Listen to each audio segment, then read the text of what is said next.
नमस्कार साथियों, जय हिंद। मैं रविंदर, अलूर पाठशाला में आपका स्वागत है। देखिए, राजस्थान के अंदर हम बात करेंगे। जैसे ही आपकी कांग्रेस की सरकार थी पहले, अब आपकी सरकार हो गई राजस्थान के अंदर बीजेपी सरकार।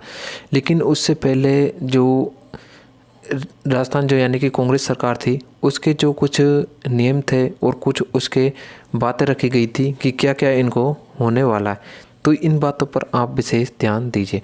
सबसे पहले मैं आपको बता दूं कि जो उस समय नियम लागू किया गया था और आपके लिए जो बातें कही गई थी, हुई थी राजस्थान के संविदा कर्मियों को मिलेगा डीए, भत्ता और प्रमोशन। सबन के लिए इनके लिए बातें की गई थी।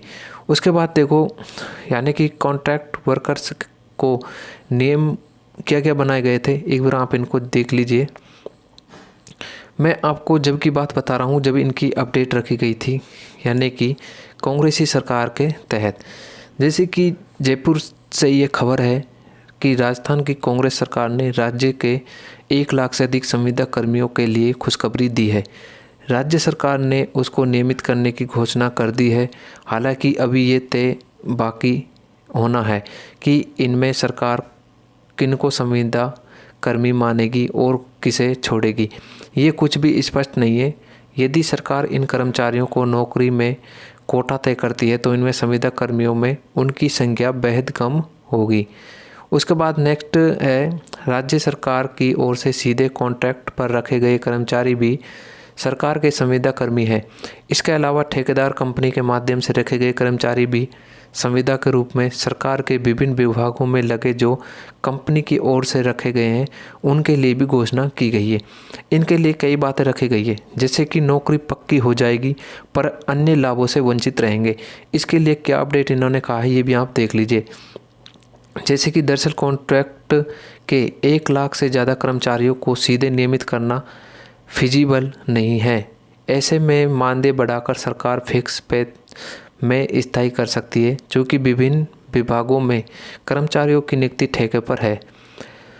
देखो, ऐसे में उन्हें उसी स्थान पर अलग कैडर बनाकर सरकार स्थायी करेगी, यानी उनकी नौकरी पक्की हो जाएगी। ठेका खत्म होने के बाद निकालने जैसी स्थिति नहीं रहेगी, लेकिन वे अन्य लाभों से वंचित रहेंगे। ऐसे कर्मचारियों को न तो किसी प्रकार की महंगाई भत्ता मिल पाएगा और न ही मेडिकल या पेंशन जैसा लाभ। अब देखो, नियमितीकरण के लिए बनाए गए नियम क्या है। देखो, नियमितीकरण आपका जो नियमित होगा, यानी कि परमानेंट की जो न्यूज है, उसमें आप किस प्रकार से परमानेंट हो सकते हैं, ये भी आप एक बार देख लीजिए। देखिए, उन्हें नौकरी के दौरान किसी भी प्रकार का प्रमोशन नहीं मिल पाएगा। यानी यदि कोई ठेका कर्मचारी चतुर्थ श्रेणी कर्मचारी में है तो वे रिटायर भी इसी पद से हो जाएगा। असल में सरकार ने घोषणा के साथ ये भी कहा है कि संविदा कर्मियों के नियमितीकरण के लिए नियम बनाए जाएंगे। एक्सपर्ट्स का कहना है कि सरकार कर्मचारियों के अलग अलग पदों विभागों के लिए पहले से सेवा नियम बने हुए हैं, उनमें बदलाव नहीं किया जा सकता। ऐसे में सरकारी कर्मचारी जैसे सेवा नियम हो नहीं सकते, इसलिए वो पूरी तरह लाभ के भागीदारी कभी नहीं बन पाएंगे। सरकार ने पहले इनके लिए जैसे प्रमोशन से संबंधित, नियमितकरण से संबंधित ये फिक्स कर रखे हैं इनके नियम, तो आप इन पर ज़्यादा ध्यान नहीं दीजिए। अगर आपके कुछ ऐसे रूल्स हैं जिनकी वजह से आप इनको कर सकते हैं, तो यहाँ पर आप देख सकते हैं, ये भी राजस्थान न्यूज़ की खबर है। जैसे कि राजस्थान सरकार ने राज्य के 1 लाख से अधिक संविदा कर्मियों को नियमित करने की घोषणा कर दी है।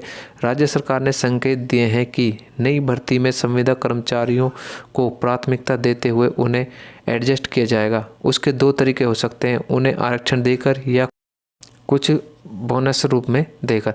तो इसी प्रकार से मैं आपको बता दूं कि जो नियमितीकरण की प्रक्रिया अब बीजेपी सरकार में बहुत ही जल्दी होने वाली है, तो इस बात का विशेष ध्यान रखें।